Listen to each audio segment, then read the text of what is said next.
It's time for another Dice Tower review with Z. Garcia.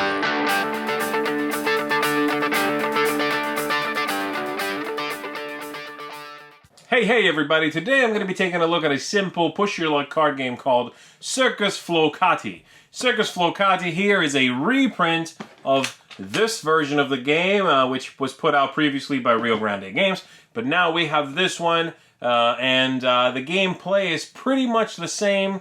Again, you are pushing your luck, you are trying to grab some cards at just the right time and have the most points at the end of the game.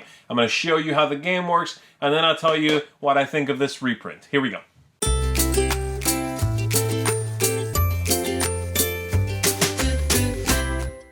To set up the game, it's exceedingly simple. You are going to shuffle up the deck of cards here, put it on the center of the table, and you are ready to begin. The objective of the game is, of course, to have the most victory points when the game is over, and the game will be over when the deck has run out or someone calls for the game end because they have collected in their hand of cards all 10 suits. That's right, there are 10 suits in this deck of cards, and each one has numbers 0 through 7. Okay? So, throughout the game, you are going to be taking cards from this deck by flipping them over and grabbing the one you want. You are going to be possibly playing cards in front of you, 3 of a kind, and that's going to boost your score at the end of the game. And so 3 cards that have the same number, so 333 or 555, whatever, that will translate into points. And then also the cards that you keep in your hand could be counted as points. So let me show you the basic flow of a turn. So let's say I'm the start player, I'm going to begin the game. I'm going to take a card from the top and flip it over. Now I have a choice. I can take this card into my hand, and my turn is over, or I can continue to push my luck, flipping cards over until I want to stop and take a card. However, if I flip over a card and it matches the color of a previous card already flipped, I'm done. So let's say I flip this over, I don't want it, it's just a 0. I want the high numbers. I flip this over, it's a different suit, and it's a 2.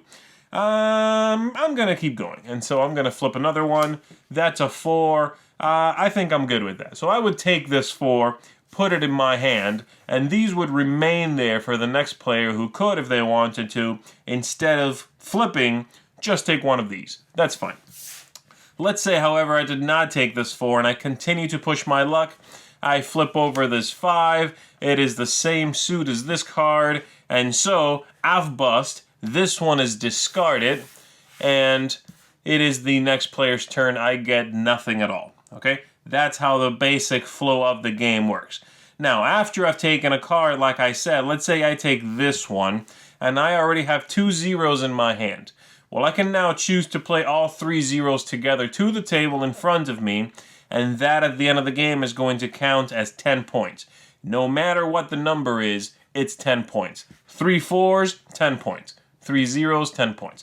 The game, as I said, is going to be over when someone has all 10 suits and they say, okay, game's over at the end of their turn, or the deck runs out. At that point, every triplet on the table is 10, and every card in your hand is worth points, but only if it's the highest card in its suit.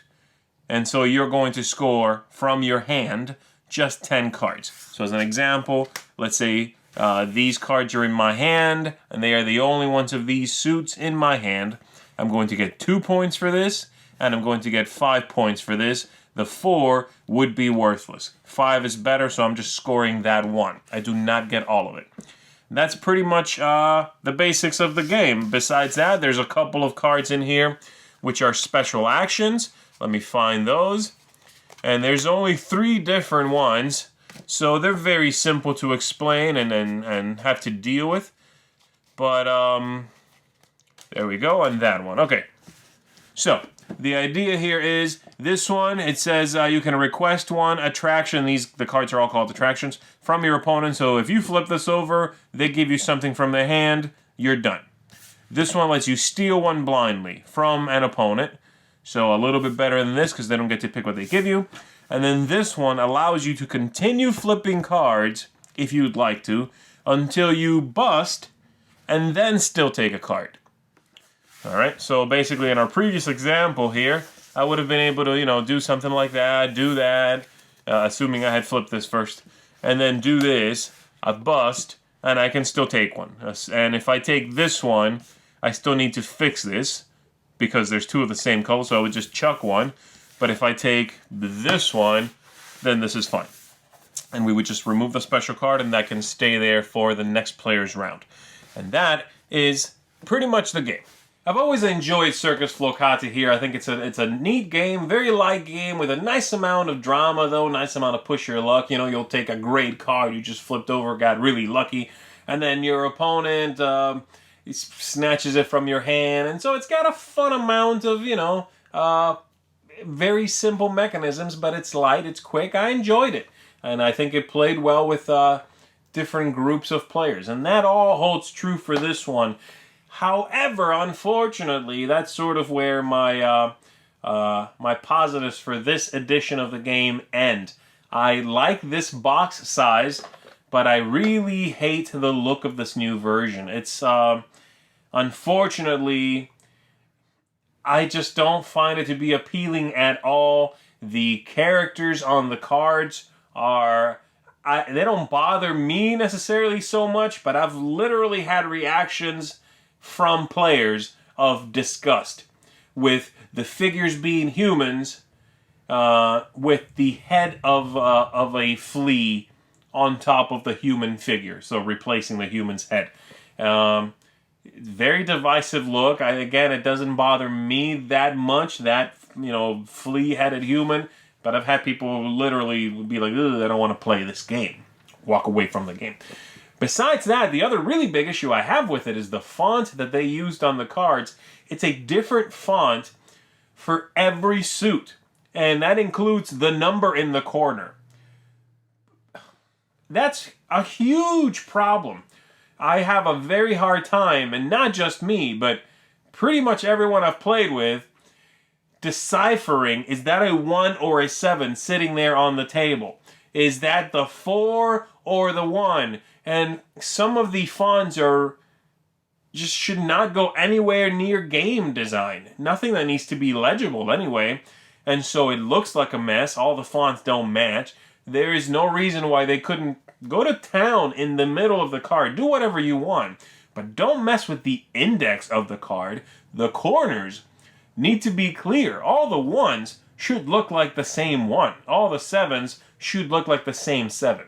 And so it kind of comes across like it's more artwork than function, really. I mean, I'm pretty sure anybody who's a graphic designer, in graphic design 101 was told, don't do that, So I don't know why that was done the way it was done. I find it really problematic to the point that it would keep this game from coming out to the table for me because of the look of the game. Now I don't care. I have this one, and this is great. The artwork is clear. All the numbers match. I got no problem hanging on to this one, but I could actually see myself saying, I don't know. Look at it first. Make sure you don't have an issue with the look of the cards, because it's enough to be a problem. And unfortunately, I have to mention that. Game's great. I like the game a lot. This edition is problematic. And I really wish they would not have... I don't know, maybe get more eyes on it. I'm surprised this guy threw the Kickstarter with no one going, hey, maybe you shouldn't be mixing 10 different fonts. Some of them barely legible, So, again, I've kind of gone on about this. That's kind of my rant about that, because I think, again, the game is fine, and I like it. They made a couple of very small rules changes to this. They're fine, It doesn't really change the game one way or the other that much. But, unfortunately, I would say try before you buy. I like the game, but please put your eyes on this and then see if it's bothersome.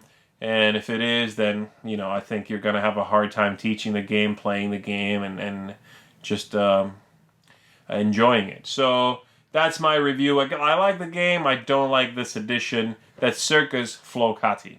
Thanks so much for watching the Dice Tower videos. Find more great videos and reviews as well as our top-rated audio podcast at Dicetower.com. You can also find other great shows at Dicetowernetwork.com. I'm Eric Summerer, and you've been watching The Dice Tower.